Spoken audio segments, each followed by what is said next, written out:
Hey everyone, welcome to the second part of my video. I'm going to throw a link up here because you guys probably don't want to watch me as I run back and forth between Owl and Beard, and selling my stuff, and trying to decide what to keep, what to sell, what to keep in my inventory as I run around. Personally, I left it in because I think it's very important. When just a can of beans to keep you alive and to prevent you from starving to death costs like 1,000 to 2,000 rubles, your decisions are pretty important. So I spent a lot of time kind of running around the shops and looking at things and weighing my choices. If you want to sit here and watch me as I do this, you're more than welcome to. If you want to skip ahead, like I said, I'll throw that link up there, or at least a timestamp somewhere, so you guys know where to jump ahead to. Right now, I'm just kind of selling things that I don't think I need. I'm keeping the cigarettes and the tea just because it reduces radiation. I could probably make do with just the tea. But I'm not so sure. And if you're selling cigarettes, it's probably best to sell the cigarettes to Owl, because I think Owl pays a higher price for cigarettes and any marijuana related items, any drug making kits or patches, anything like that.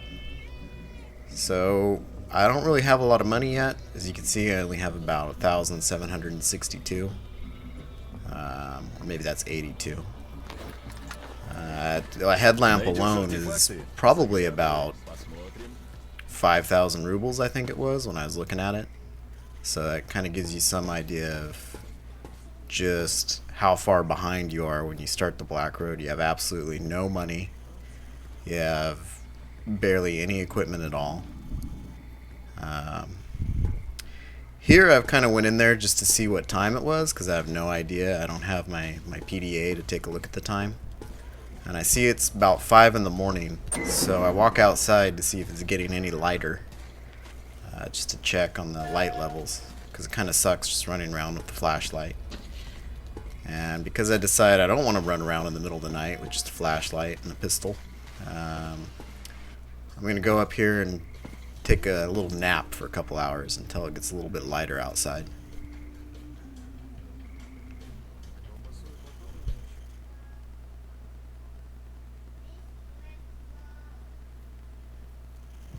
Alright, I'm up and I'm ready for a new day, and luckily I don't have a hunger indicator yet.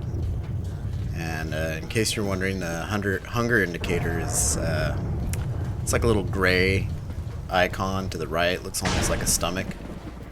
It's easy to miss, it's pretty small, but you want to keep your eye out for it. Unfortunately, it is lighter, but it's raining. So that kind of sucks, but it's better than running around in complete darkness. And being that I just have a knife and one kind of crappy pistol with a clip, one clip in it, it's only about 8 bullets. I'm going to avoid any mutants, with the exception of maybe fleshes. Fleshes you could try and kill with the knife.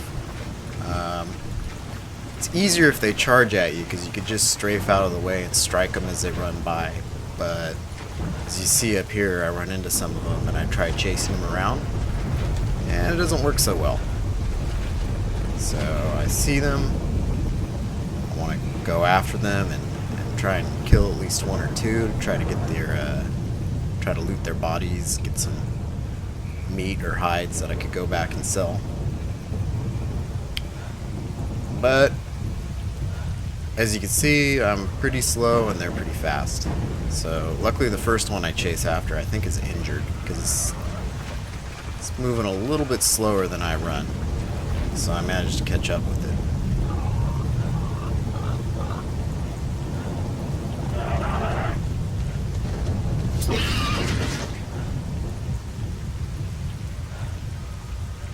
It's probably a good idea when you're running around and you see any dead animals, to at least try to loot them. because unlike the vanilla version of this game, you can actually... It's not a complete waste of time or ammo to hunt mutants, rather than just try to avoid them. Because at least they do give you some meat and some hides that you can sell for a little bit of money. And it definitely helps out, especially at the beginning. Another thing you could do, which is kind of maybe not the most ethical, but this is Stalker, so nobody cares, is if you run into a group of stalkers out hunting mutants, you can actually go in and any mutants that they've killed, if you get to them first, you can skin them and take their meat before the stalkers who actually wasted the ammo killing them get to it. And luckily nobody gets too mad and starts shooting at you or anything if you do that. It is kind of a risk though, because it's hard to tell in this game at a distance who's friend and who's foe. You sometimes tell by the type of armor they're wearing, but usually, unless you got a good pair of binoculars, you can look for patches on the side of their hoods or on the side of their arms. You can't really tell whether they're stalkers or whether they're bandits or whether they're mercenaries. And the only way to really tell is when you get close enough for them to notice you, and they'll just start shooting at you.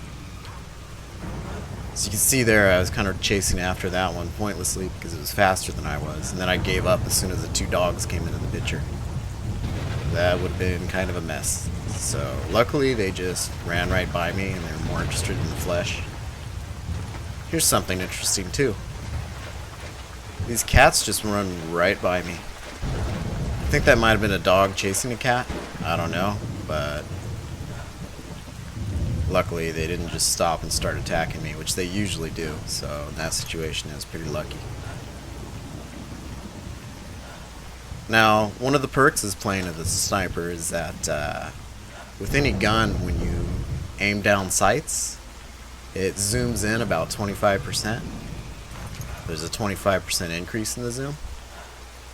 So even though I don't have any kind of scope or binoculars as of yet, I can still kind of use my pistol to try and see things further out than I normally see just with a knife. Some more flushes, and even though they outnumber me 3-1, they all run away, which is per usual. Once in a while they charge you, but most of the time they just run away, scream and run away. Now, I made a decision to head back to where I started, to the lumber mill where the zombies were, and I've kind of taken a similar path to the path I used to escape the house I started in, but instead of going back to that house, I'm going further up the hill.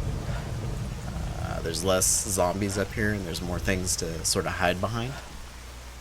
And I'll save it here, and I'll continue on the next video, and thanks for watching.